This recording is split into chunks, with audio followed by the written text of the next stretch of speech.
welcome. It is your boy Mike, and this is the Raptors Weekly Podcast. Man, what a week. What a week for the Toronto Raptors. Right now, they're in their they've played 3 games out of their 7 game stretch. I was just literally staring at the schedule, and I'm like predicting wins and losses, and that's bad. Like, you shouldn't do that as a fan because first of all, you never know what's gonna be a win, you never know what's gonna be a loss.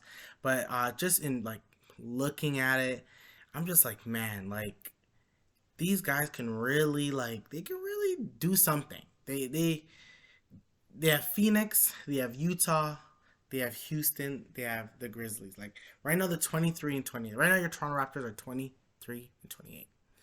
Okay. So I'm like looking at the schedule and I'm just honestly thinking there's potential wins. Before I even get that, I'm gonna tell you guys to like and subscribe, comment below.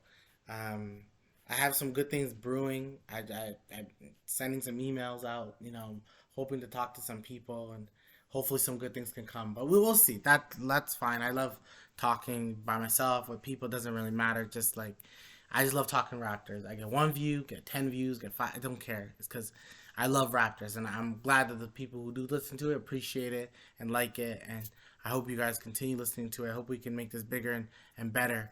As the Raptors are growing as an organization, they're growing as a team, and we're seeing some team play. I would say after that crazy loss against Boston, I don't even want to talk about it. Even Minnesota loss was kind of crazy, but in like not talking about those ones. Honestly, let's just even say with their New York win on January 16th, this team is 4-4, right? They're 4-4, but that 3 game stretch against Milwaukee, Minnesota, and Boston, if they just could have won one of them, like honestly, that Boston game was close. And they were leading in all 3 games, even against the Milwaukee at one point, right? But with Minnesota and Boston, they were leading by the half, right? And then that's when I feel like we saw the difference. So my first topic to talk about, so I'm gonna talk about some OG stuff. I'm gonna talk about the week, but let's just talk about the way they've been playing. Okay, defensively has been better, a lot better. I think we can all say this team has been better. Offensively, Fred VanVleet, I don't need the word back would seem kind of weird to say like I think he's playing well enough. I think he's almost going back to I'll say he's back to his all-star form. There's certain things that maybe could be missing, but he's driving to the lane a lot better than people think.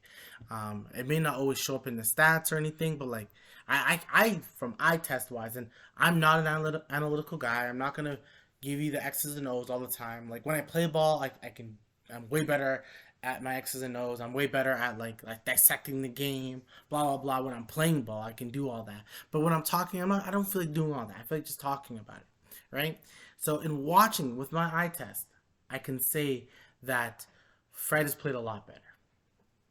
Fred is shooting the ball so much better, so much is Fred VanVleet's shot, you know, and like you want to kind of see that. Let's. I'm just gonna look at Fred's last few games from the 3. Okay. So we're gonna go with, of course, the month of February. I'm using ESPN. Sometimes ESPN is kind of funny. Okay, so Portland. Okay, it was 25%. Wasn't great. Then he had 50%. Then he had 20%. But then he had a 50, 66, 50, a 38, a 16, and then a 50%. So that's from all the way going to Charlotte on Thursday. But pretty much. And then for the month of January, he's shooting 37% in the 3, which is darn near his career average, 37%. I think the month of January was pretty good. He's averaging 27 and 5, shooting 37%. 40% field goal is not great. That's where it's not a good percent. I think it's 2-point shots aren't a great percent. But the rebounding is pretty good. 5 rebounds pretty good. So Fred has actually been really good in January. Had a really good stretch. His last stretch has been really good. Take away Portland's game, mind you that they still won by 18. He had 28, 17, 28, 25, 39, 33. Fred has been good. So this whole trade Fred catalog, I think you can see the answer. I just made a video about what the Raptors should do. I still feel like I'm gonna probably retract back on everything I'm saying about the Raptors and what I think they should do. But I see it. Look at this. Good. Like Fred is almost back to normal. He's almost back to normal. And that's what like Raptor fans have been wanting to see. He's the same guy that made it to an All-Star team last year. But for some reason, Raptor fans have the patience of a 2-year-old. And not all Raptor fans. I always say the real Raptor fans are not like that. The real Raptor fans aren't like that. I feel like real Raptor fans like the ones who I'm telling you have been here for the Sonny Weems years. And I'm talking about like, and I always bring up that. I always bring up the young guns because like, were you there? Were you there when like Chris Bosh and Garbajosa and Anthony Parker made it to the playoffs to face Dwight Howard, and Dwight Howard dogged us? Like dogged us? Just made us feel like small? Were you guys there for this stuff? Cause where are you guys? Cause I don't understand that. Cause to me he dogged us. The man dogged us. But I feel like a lot of people don't remember these things. But I remember. I was watching. I was watching. Now, not only has Fred been playing a lot better, but Scottie has been playing a lot better. I think in the month of January, it's also the same splits. I believe he's like 27 and like all I know is that Scottie has done really well. Scottie's averaging almost the same numbers he averaged last year. He's actually averaging more assists that people aren't paying attention to. He's averaging more assists, but he's doing 16, 7, and 5. 16, 7, and 5. People wanted him to be 25, 10, and 10.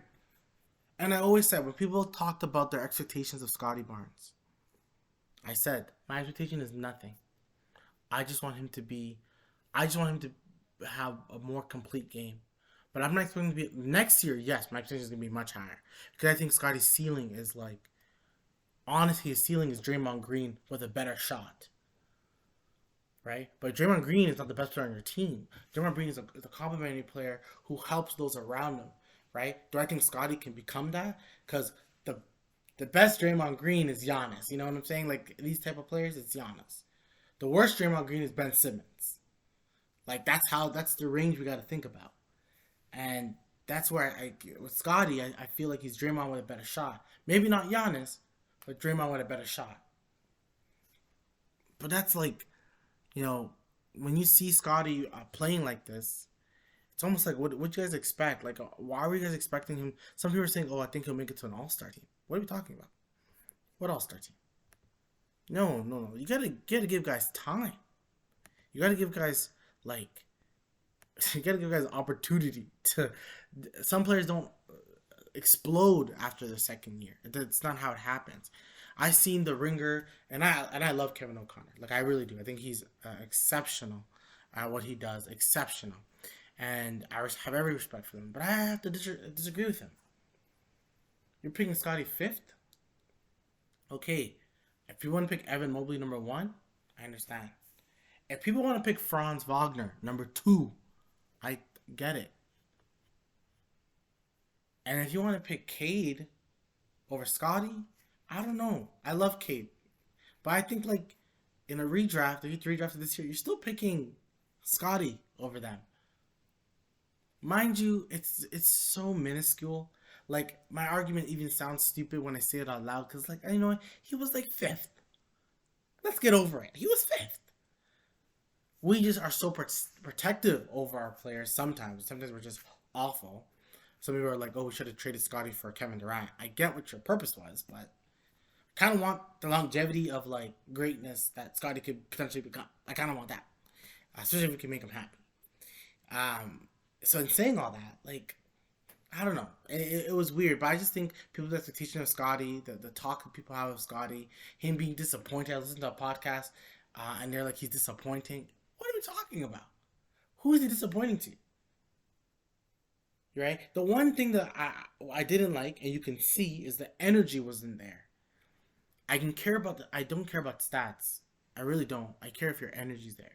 That's why with this Raptors team right now, going almost for a full circle, their energy is better, right? Their overall and the reason why they're playing better is because their energy is better. Everyone knows that this team's a try hard team. They may not have the exact talent that like or upper echelon talent like a Milwaukee Bucks or like a Boston Celtics, but this team will compete and fight against those teams to make them go wire to wire, to make them go like fourth quarter. It's about the last 5 minutes. Who's gonna hit shots? Who's gonna play defense? Like that's what made them good last year, and I felt like this year, Scotty in particular didn't show the exact same energy that he showed before. He didn't show that exact same spirit, and I think that was a problem. Everyone can see that the vibes was out, so there's something wrong with the vibes with this team. But for some reason, I'm not sure if the vibes are better now, but you can tell like everyone's purpose is different. Their reasoning is different. So it was kind of it's kind of nice to see. It's really nice to see with the Raptors team right now. I'm hoping that from what we're seeing is what's going to carry on for the rest of the season. The try hard attitude from Scotty, the energy from Scotty, Fred playing better, OG playing better, Gary playing better, and of course Pascal playing better because Pascal's been most consistent throughout the whole stretch of the year. Yeah, he had a little blimp, but like it was like a 3 game blimp that people kept talking about to me. That I felt like, okay, relax, it's not that big of a deal, it's fine, move on. But with Pascal, I feel like everyone's understanding. I feel like the organization of the team has changed again. I think everyone has said, okay, it's Pascal number one. You know, Pascal's the number one guy. He's gonna shoot the most. He's gonna get the opportunities the most. It's simple.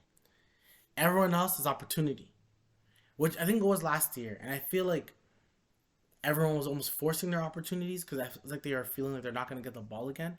Here's the thing for the starting five, and then like the starting five, you're gonna get your numbers. Like you're gonna get them. We don't have that deep of a bench for the 5 guys who currently start to not get 15 plus points a game. The bench hasn't given us much this year. Precious, who is probably my main topic of the day, has been good, but he just started playing again. Chris Boucher has been way more active. Still probably the overall best bench player we've had all season. Thad, when he comes in, he does great. I love Wancho. I actually think like he should still get minutes. I don't disagree with his minutes. I think like he's so consistent. I think great things of Wancho. I think he's such a good role player, and I think you need good role players. Not everyone has to give you like 15 points a game. I think people have to, fight for rebounds, and I think Wancho is not a bad rebounder. I think he competes. Like I like Wancho a lot. I think he's one of those guys that like. I think he's played better this year than we had of Utah, and he's like our version of Utah this year. But he's played better than the ones in the past, and I like him. I also feel like he hits threes pretty well to me. Like I like Wancho, been pretty good. So overall, if this team can just show the energy, show the compete level, saying that that Pascal's our number one guy, and everyone's gonna get theirs. We're gonna give Gary his shine with the bench unit when he's playing with the bench unit. Fred has the opportunity to do what he wants. OG has the opportunity to do what he wants. So that's what I see with the team. That's what I like. I feel like the past, especially that game against Minnesota, and they just kind of fell apart. I feel like that's when a little bit like lack of teamwork came in, especially defensively.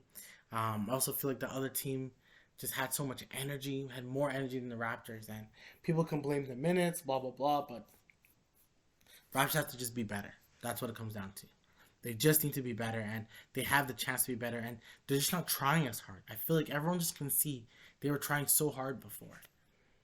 They recently just watched their last year defensive performances. They called each other out on it. They talked about it. They said whatever they said, and you can see it better. The defensive ability is better. Guys are when they're messing up, they're saying, "Yes, my fault." They're not blaming each other. They're not looking around. Pascal made a mistake and let Damian Lillard just drive. Alvin Williams said like Pascal has to be better. You saw Pascal put his hand up and said, "My bad, guys. It was my fault." So when you hold yourself accountable, the team will hold itself accountable, especially when the best player does it. And defensively, they're holding themselves accountable, and that's what you need to see. The other thing that's helped the defensive is because like Chris Boucher, I feel like he's been blocking shots way more now, and then Precious has been great defensively as well. I think this team is just been better. It's just been better. It's it's funner to watch. I would say, yeah, they had some bad losses, and I think that Boston and Minnesota one made us all really feel like we're done. But that Sacramento win, I don't know. It's one of those like victories that makes you like take a step back and go like, okay, maybe we have something. Maybe we have something coming. Like maybe we can't. Maybe this isn't as bad as we think it is. Maybe it's not. Maybe it's just that bad. Our record isn't great. I always go back to those two losses against Orlando.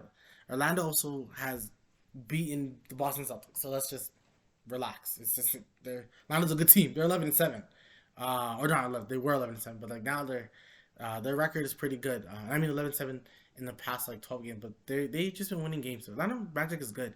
They're gonna make the playoffs next year, okay? Like already, but stamp it now. They're making the playoffs. They may need to make like a move and then they'll be fine. But Orlando Magic is a good team. Don't forget to like and subscribe. Don't forget, to comment below. The next topic that I wanted to talk about was OG. OG got hurt, had a really, really bad fall against the Golden State Warriors. And it was a really bad fall. And I also, like, sometimes I feel like OG, like, because he plays kind of awkwardly, I feel like he always lands awkwardly. And I feel like that was an awkward landing. And it sucks because it was a good play by OG. It was a good play by I think it was Michael Green. They're both good plays. What can you do? It's just the way basketball is. The thing with OG, like it sucks because you want him to catch a break. Like he can't catch a break. He's hurt. Like OG's been hurt, and it's not fun to see as much because we all believe in OG. We all believe in OG's talent. I think some more than others. I think some people. I've always said I disagree with some people's thoughts of OG, and I mean like I disagree with what they want to see OG become.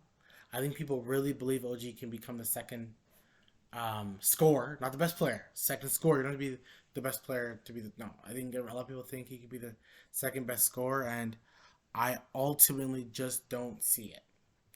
I think OG's best attribute is being what he is now. Some days he'll give you 25 points. Some days he may give you 15. But what you need to see from OG every game is being the best defensive player on the team. And I think that's what OG is. I'm almost like I'm almost tired of like hearing the narrative of like we want to see OG score. No, OG's averaging 17 points a game. Like let's not. He's still averaging 17 points a game. I don't know how much he really wants to average, and we're gonna talk about all this rumor stuff because I really want to dive into that. But it just sucks that OG, is gone and he's hurt. Hopefully he'll play against Phoenix, but the guy can't catch a break. He really can't, and that's where a lot of people are changing their mood a little bit. They're changing their thought process. They're thinking, is it time? Like maybe it is OG. Maybe he is the guy that we start thinking about. Um, I don't know if I'm there yet. Sorry, I'm not saying I'm not there. I think I'm very 50-50 on it. Like very much so. And so let's just get into it. It's like this. Okay.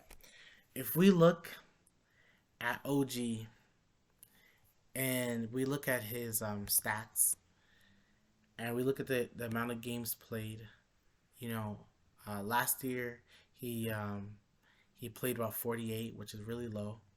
He played 43 the year before, which I believe is not the bubble. That could be the bubble. So that could be okay. And then he had about 70. And then the championship year, he played about 67, but he got hurt at the end. And then the year prior, like, he hasn't played, like, he's never played above 80. He hasn't played above 75. He does get injured a lot. So let's talk about this. One of the reasons why I'm thinking I'm okay with trading OG is because sometimes you see the lineup they face against the Portland Trailblazers. Do you think to yourself, you know what, like as much as you may want OG, defensively they're still pretty good. Scott is a good defender. Precious, of course, is a really good defender. Um, Pascal's a really good defender. He just has now been such a good offensive player that you can see it lack. Gary, he covers. Gary's not trash at it. He still tries to get steals as much as he can. I think he's a disruptor at times, and I think Fred is the same way, disruptor. So we see it, right? Like it's so hard to overall like communicate about like are they better? No, honestly, they're better without OG. Every team wants OG. We still would love an OG who can guard the other team's best player and then lock them down. Like, of course you want OG. Everyone wants OG. I'm just saying to get the most picks, right? Trading OG would be the best option. He's the best option. And you've seen them play without OG. And maybe we can close our eyes and see it more. Maybe you just kind of go look whoever the best player is. You just match it with whoever they're matched with, and that's just the way you go. Yeah. If you face Jason Tatum, you want OG. If you're facing Giannis, you want OG. You want Kevin Durant, you want OG. There's no question. You want them. There's like I'm not disputing that. Like I agree. Like I want OG to guard these guys. I'm more looking into the long-term future of this team, and I'm thinking if it's the long-term future of this team. I'm kind of thinking like you pull the trigger, right? Like some days I'm 50-50, some days I'm like 80-20. Let's just do it. I'll close my eyes. Like I think about if the Raptors can get 3 draft picks. If the New Orleans Pelicans, who need help right now, call you and they're like, "Hey, we're ready. Here's 3 draft picks. I want that LA one. I want the LA one. For sure. I want the LA one." Which people don't know, the LA one can potentially convert into like a draft pick in 2025 if they wanted to convert. They can make it convert all the way to 2025, and it'll be unprotected in 2025. Which people are not doing the math. That's in 2 years. LeBron is playing this year, and he's playing next year. Guess when his contract is.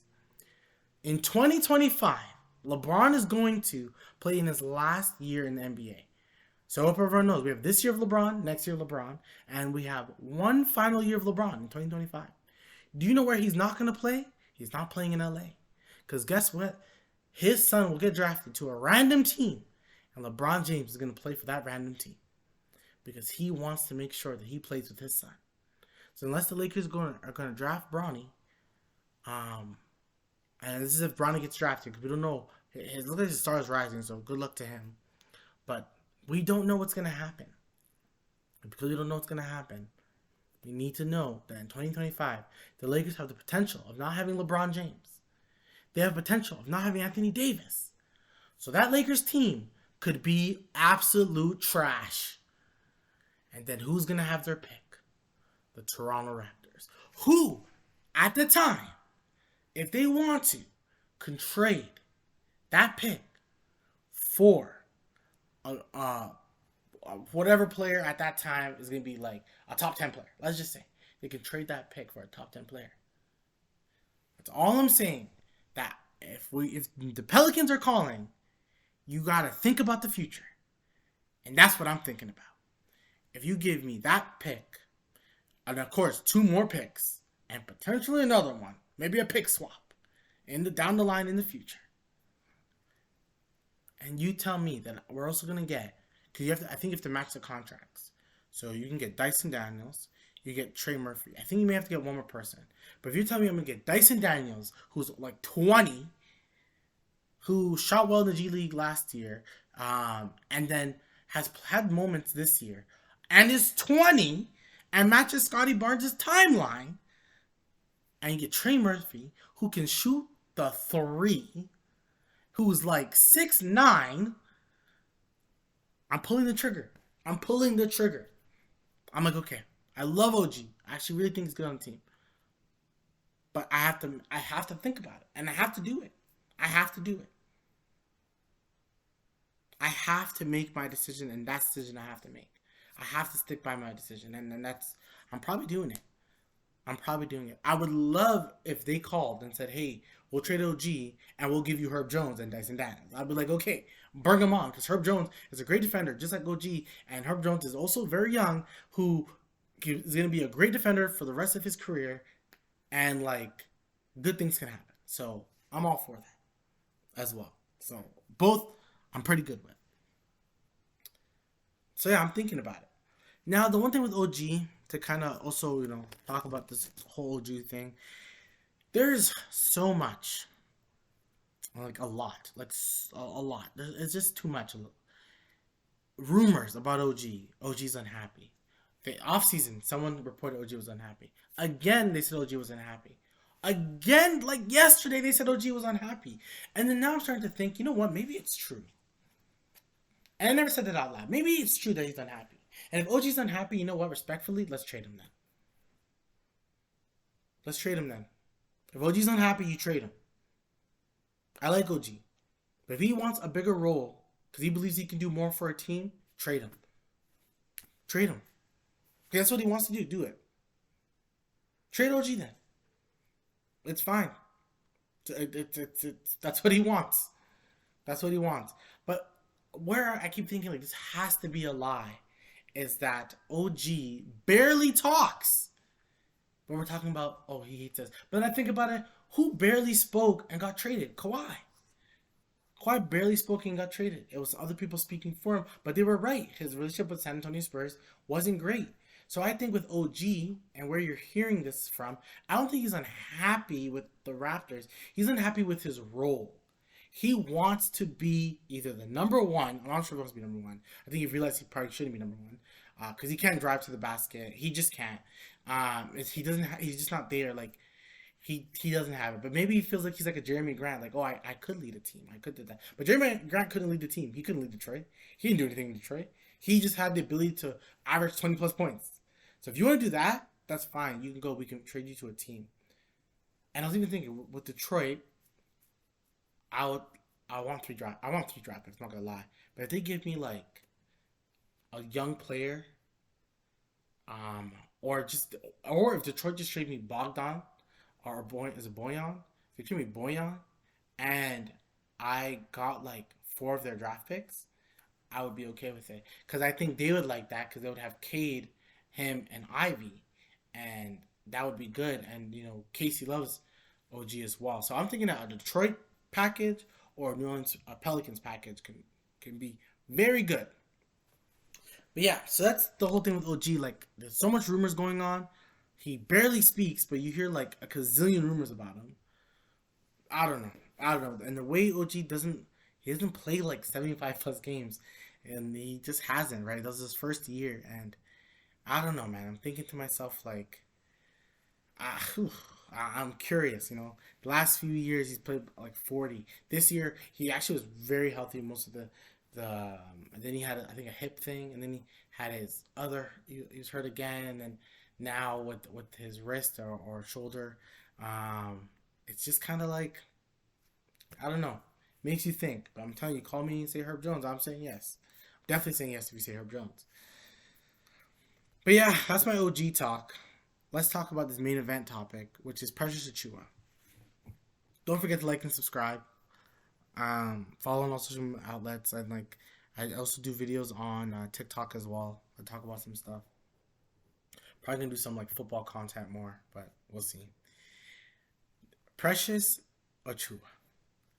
Last few games has been amazing. Precious Achua is making you think a lot. Precious Achua is making you think, do you even need a center? Okay.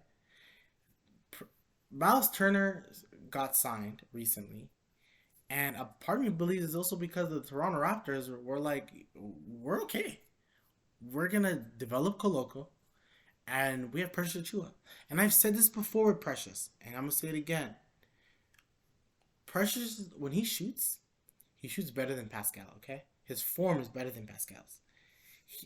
I think when the ability and when I think he can average 37 to like 40% shooting the three. I honestly believe he can. I believe so. If he doesn't like jack it up. Like if he does it when he's open, I truly believe he can give us 37 to 40% 3 point shooting. I think his touch is like that. His touch around the rim isn't perfect, but it's gonna get better. You know who Precious reminds me of? And this guy was like, he's. I still love him to this day, and I love how great he's doing in the Clippers. Precious reminds me of Norm, cause there's that one time where like we saw a lot of talent in Norm, and the thing with Norm, especially for most occasions, he would drive to the basket and then like miss or not know what to do, or get a charging call, or he didn't finish at the rim when he could have because he's the best finisher on the squad. Heck, he's probably the best finisher on the squad on the Clippers. Like the one thing that Powell can do is finish, and he never did it. He never did it at the time. And then all of a sudden, it was about 3 seasons ago, he started hitting the three wall. He started attacking the basket with force and finishing with force. And, seeing that reminds me of Precious a little bit. Now, the one thing Precious has that Powell never had, well, he did, because I don't know what happened to this portion of his game, but Precious has this, is defense. His defensive ability is untouched. He could arguably be the best defensive player on the team, even with an OG, right? One of the reasons why I want to keep OG, because I feel like, if you're going with a Fred, OG, Scottie, Pascal, and Precious lineup defensively, that is great. Besides Fred, there's a lot of length from 2 to 5, so I think it's a lot of disruption, things like that. So yeah, it's Precious has been amazing. He is single handedly making you think about everything. If you think about your future, Precious is only like 23, I believe. Precious is not old by any means. Precious is a young guy. So because he's young, he makes you think, do you want to you don't want to make any drastic changes. You don't do anything crazy, you know? He's gonna get stronger. Yeah, he's 23. Come on, like Precious is young. He's young. He's young. You're really thinking about like the future of him, Scotty. Mind you, Gary Trent is still 23 as well. We forget how like young this team actually is. OG's I think gonna turn 25 or 26 this year. Like this team is still fairly young. It's just the old guys are besides of course Thad, Kim Birch, whatever. Like it's just even Boucher's like just turned 30. He just turned it. Like Chris Boucher is one of the older guys on the team. He's older than Pascal and Fred, right? So yeah, but Precious just been good. Averaging, man, scored 27 points against Portland, 27 and 13, career high with 27 points. Like Precious can, I think when he's given an easy task, he could. Like I said, when he drives to the basket, it's one of those like, Precious, what are you doing? What are you doing, Precious? Like, stop doing that. Stop touching the ball. Stop driving into the lane like that. Like that's not your game. Like stop that. But I don't know. Precious makes you think. You're thinking you don't want to set. You don't need a center anymore because he can be your center. Um, he can definitely be your center. You can guard centers. The only guys you're honestly thinking about is the Embiids. The Jokic just a little bit, not too much. Jokic is a little bit more finesse than power. Steven Adams, like you don't have guys who you don't have people who can compete with those big guys. But you if you have a Precious, like if he's shooting the three well, he leaves the lane open for a Pascal, for a Scotty, even for a Fred. Like, and when he drives to the basket, you can dump it off to him to hopefully for him to finish with a good shot. And like, I think all Precious needs to do is work on his shooting and his passing. And I think sky's the limit for Precious. Honestly, I think sky's the limit for Precious. He's like he's I'm telling you, he's single handedly making you think about life. Right now, Masai and Bobby are like, what should we do? What should we do? How can we make this team better? Precious like makes your team better, and you're like, damn, okay, so maybe we have our starting center. Okay, Gary's played well enough, and like, I don't know how much Gary wants, but you hope that he doesn't want too much. Even Fred, like, you're hoping that these guys will take free, team friendly contracts, but then that's why with the game of Precious, the way Precious is playing, the way Fred has been playing now, and then Gary's been playing pretty much all season, and what you need as a team, it makes you think. Like I said, going back, could you depart with OG to get more pieces to help what you have currently? You think about it. You don't not think about it. But that's what Precious has done. Precious has made you think about a lot of things. He's made you think about your future. Precious has made you question how you're gonna do the trade deadline because of the way he's playing. I don't think this team needs a center, but can't tell a lot of Raptor fans that Precious is not your center right now. The only thing is the strength side of things. Like, how big is he? I would say Precious is very finesse still. Still a smaller guy. So, yeah, but he can guard like 1 through 5. I don't know. That's why when Christian gets stronger, Christian becomes that guy who can handle Embiid and do things like that. Precious, once again, I didn't talk about Vision 6'9" because as much as people want to hate it, there's one point in one of the games, it was Precious, Boucher, Scottie, I think OG, and then Wancho. Shortest guy is OG at 6'7". So, like, if you think Vision 6'9" is still not here, it's still here. And Vision 6'9" is not bad. It's really not bad. If Precious and Boucher are giving you 40% 3-point shooting, and you still have OG who can give you 37, 40, and plus you're playing defense, going out on the run, like, that's what exactly Vision 6'9" is. Vision 6'9" is for defensive purposes. Offensively, your defense can be your best offense. So that's what it is with Precious. But it's fun. I think Precious has made it fun. It's made this whole thing. We don't know what to do. Mind you, this Raptors team is 23-28 as I speak today. You don't know if they're gonna beat Phoenix. You don't know how the rest of the week is gonna go. But the one thing it's making you do is believe. Precious is making you believe something. He makes you believe something's in the water. He makes you think that, like, this team could be way better. Only played those other games. How could this team have been? Precious making you think for real.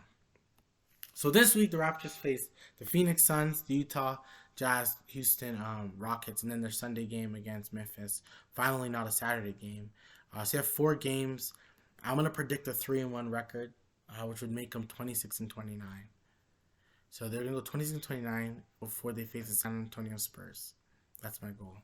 That's my thought. I would love for them to go on a 4-game.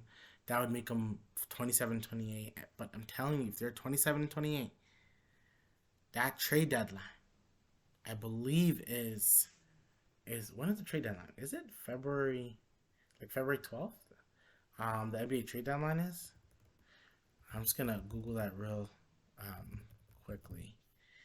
But yeah, if the February 9th, February 9th. See, because I'm telling you that game against San Antonio could be crazy. Because if the Raptors, this next 4 games, that's why they said the same game, it is very crucial. Even if they go 3-1, that's 26-29. Then their next games are San Antonio, Utah, and Detroit. Then Orlando, but I don't know about the Orlando one because that's just But they're gonna be home after this. They're home for 5, and I know they haven't been great at home, but like they're gonna be at home for 5. And sometimes what happens, that San Antonio game you may lose because somehow you always like that first game back of the road trip may be a loss, but I know they want to have a comeback against the thing is Utah. Did Utah beat the Raptors? I believe they did. And if they did, that's a comeback. You want that game. You want that game against Utah. So I don't know. I think it's gonna be. I know with Masai and Bobby, they're really gonna have to think about this because it's not what they expected on that. It's not what they expected, and I know they faced Utah, but for some reason I'm looking at ESPN and I can't find the Utah game. I don't know why I can't find it. I know they faced Utah before. I believe they faced Utah. They had to. They faced Utah. But yeah. Oh, no, they haven't. They haven't faced Utah. Yeah, so they face Utah twice, which like who knows how Utah's gonna be. They have fallen off. Like San Antonio, like I said, Detroit they face a couple times. They do have a pretty easy schedule, and if you're 26 and 29, right before that trade deadline, you're Bobby and MSI and thinking this team can go 500 and maybe like be 42, maybe 43 and 37, make it to a play in. I think your goal is to be seventh or eighth, and you fight. You need to win one game, then you're eighth, and then you got to face Boston. So like, that's a whole other issue. So I don't know, but tell me what you guys think. I'm gonna end the podcast now. I've been talking for a while now. Subscribe. Follow on all social media platforms. Like I said, I have my TikTok channel. Those guys sports. We'll talk again. This Raptor week should be fun. I have a video coming out about my Western and Eastern Conference reserves and about the whole tanking and the whole. I have another video about tanking and pretty much like the whole thought of the trade deadline. It may not be what you expect, especially with what happened with Miles Turner. I feel like the trade deadline may be quiet because a lot of teams believe in themselves. I'll talk to you guys again. Peace.